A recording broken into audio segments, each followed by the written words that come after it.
Du foot au vélo, week-end de découverte à Montigny-le-Bretonneux avec une météo plutôt clémente. On va regarder ce sujet d'Alice Gastine, on en reparle juste après avec deux nouveaux invités. Et sachez qu'il y avait jusqu'à 20 000 participants sur ce rendez-vous. Je suis parti à 8h10.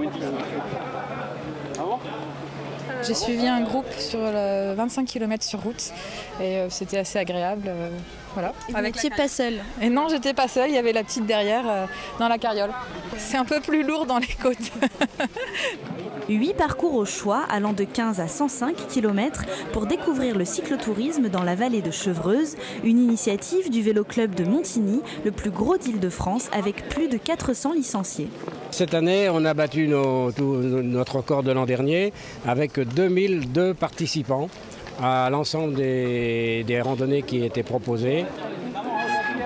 C'est bien. Il y a des hameaux, des églises, on a eu beaucoup de choses intéressantes, hein, c'est sympa. On se retrouve tous pour faire du vélo, hein. Enfin, faut pas qu'il y ait trop de monde, hein, parce que là, il y avait du monde. Hein. Ah ouais, là, il y avait du monde. Et les moments, à coup d'épaule, on passait. Hein. Autre temps fort de l'association, la Monticyclo au mois de juin. Tout au long de l'année, le club organise des sorties à la journée ou sur plusieurs jours, en vélo de route ou en VTT, dès l'âge de 13 ans. Et pour parler de cette fête du vélo où il y avait 2000 participants et non pas 20 000 voilà, sur ce plateau. Effectivement, je me suis un petit peu emballé. Voilà, sur 2000, sur ce plateau, Alain Leveillé, président de la section cyclotourisme du club de Montigny, et Denis Régnier, trésorier de la section VTT de Montigny-le-Bretonneux. Bonsoir à vous deux. Bonsoir. Bonsoir. Tout d'abord, quel est l'objectif de la fête du vélo? C'est de montrer que l'on peut faire du vélo autrement? Vas-y Alain, je te laisse.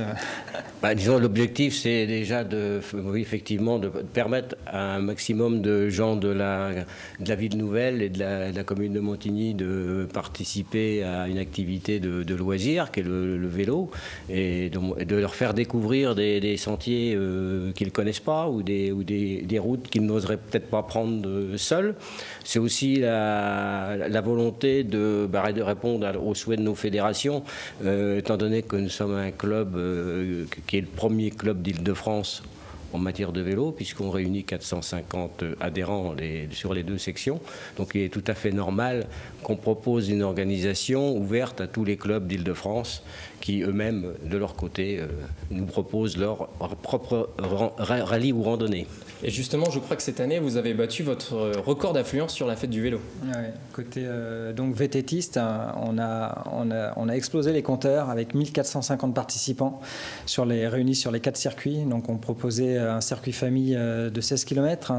Il y avait un circuit de 35, un circuit de 50 et puis pour les plus costauds, un circuit de 60 donc dans la vallée de Chevreuse. Et voilà, donc ça s'est bien déroulé. Il a fait beau et ça c'est l'essentiel, les gens se sont amusés, se sont régalés. C'est les retours qu'on a déjà un peu par le biais d'Internet. Et ça c'est notre récompense. On s'est investi tout au long de l'année et surtout donc particulièrement sur ce week-end. On a eu 25 bénévoles pour nous le samedi pour le balisage et une cinquantaine le dimanche. Donc de 6h30 du matin jusqu'à les derniers sont rentrés à 16h. Donc voilà, c'est quand même des grosses journées et donc nous notre récompense c'est d'avoir fait plaisir à tout ce joli monde. Et les participants justement de ce rendez-vous annuel, ce sont des amoureux de la pédale, c'est des VTTistes aguerris? On a de tout. C'est pour ça qu'on propose de tout, donc on est en partenariat avec la mairie de Montigny. L'ONF nous aide énormément parce que si on peut proposer nos circuits, c'est grâce à l'ONF qui nous autorise l'accès dans les bois.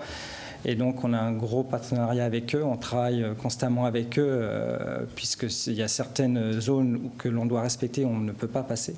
Donc grâce à eux, on arrive à proposer aux gens de beaux parcours et donc ça va des familles sur ce parcours qui vont, je sais pas, je dirais qu'il y a des enfants qui ont 5, 6 ans, 7 ans. Jusqu'à plus d'âge, donc c'est vraiment ouvert à tout le monde.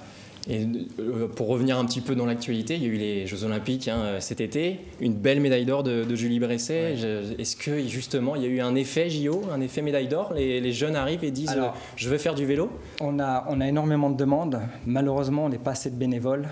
Et donc cette année, on a bouclé notre école VTT. On a déjà 60 enfants. et on ne peut plus en prendre plus. Donc oui, le vélo prend une ampleur énorme et on le voit tous les ans, ça grossit de plus en plus. Mais malheureusement, on manque de bénévoles. Donc appel aux bénévoles ce soir. Appel aux bénévoles, oui. Pour rester dans l'actualité justement, est-ce qu'il y a un effet dû au dopage, d'érosion justement, ou de perte des valeurs? Est-ce que vous le ressentez aussi ça? Non, non, non. Parce que dans le VTT, je parle pour le VTT, on le ressent moins.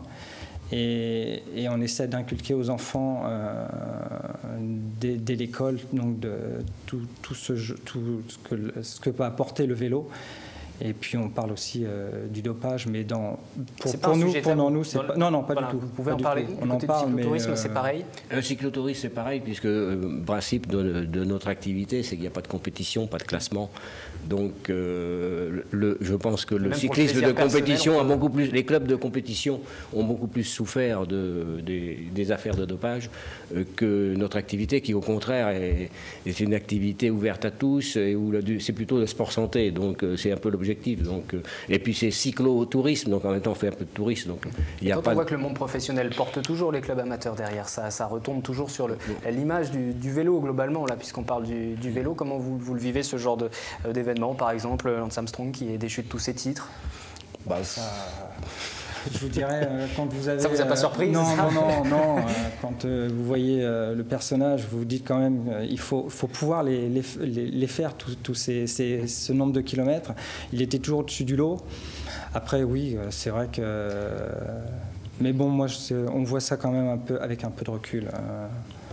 Et puis l'impact du dopage est peut-être moindre aussi dans le VTT, parce qu'on dit souvent que le VTT est un peu une discipline à part dans le vélo. Voilà. Oui, du coup, les valeurs sont peut-être un petit peu différentes. Et puis nous, on est surtout randonneurs, donc voilà, on cherche pas la performance, on cherche à faire plaisir et à découvrir d'autres sentiers. Ce qu'on peut dire aussi, c'est qu'on a des contre-exemples justement par rapport au dopage. C'est que hier, il y avait nos plus anciens pratiquants qui ont participé à la randonnée cyclotouriste, avaient quand même à eux deux, c'était un couple, mari et femme, qui avaient 163 ans à eux deux. Et vous pouvez nous assurer qu'ils n'ont rien pris. Et je pense qu'ils n'ont rien pris. Et l'homme fait partie de l'amicale des cyclocardiaques, parce qu'il a été cardiaque lui-même. On a beaucoup dans nos adhérents des gens qui viennent au vélo après des accidents cardiaques, parce que c'est conseillé par leur cardiologue. Tout à fait. Quel est le prochain rendez-vous justement dans l'actualité très rapide là, pour le club? Nous là, on a le challenge en maréchal où on va accueillir les nouveaux. Donc un petit challenge où on met un nouveau et un ancien. Et puis là, c'est une petite compétition dans le club. Comme ça permet de bien, je dirais, resserrer les liens entre les nouveaux et les anciens et de créer, je dirais, la mayonnaise qui fait que le club vit bien. Puisque nous aussi, au niveau VTT, on est un des plus gros clubs. Donc, et ce qui permet un engouement. Et puis après, il va y avoir l'hiver, la saison va un peu se finir et on recommencera l'année prochaine avec des belles randos au printemps. Très bien, merci beaucoup à vous deux d'être venus sur le plateau du 7-8. Merci à vous. Merci également Anthony pour cette page sport. Et puis juste un mot pour compléter, un mot de baseball. Les playoffs en National 1 se poursuivent pour l'équipe de Montigny-le-Bretonneux. Les Cougars recevaient dimanche les Indians de Boé. Bonne rencontre. 2 matchs étaient au programme à l'arrivée. Une seule victoire, 9-3 le matin, 1-5 l'après-midi seulement face aux représentants du Lot et Garonne. 2 résultats qui laissent toujours la possibilité à Montigny d'accéder au final des 6 et 7 octobre et d'envisager ainsi la montée en division élite, un retour parmi l'élite pour les Cougars. Le déplacement à Vauréal la semaine prochaine ne devrait pas poser de problème. L'équipe du Val d'Oise n'a compté aucune victoire en 6 rencontres de play-off. En revanche, il faudra s'imposer pour finir face à Dunkerque, concurrent direct pour cette 2e place synonyme de finale. Les 2 clubs Dunkerque-Montigny sont aujourd'hui à égalité de points en 3e position au classement. Voilà, merci donc Anthony, on vous retrouve lundi prochain pour le sport.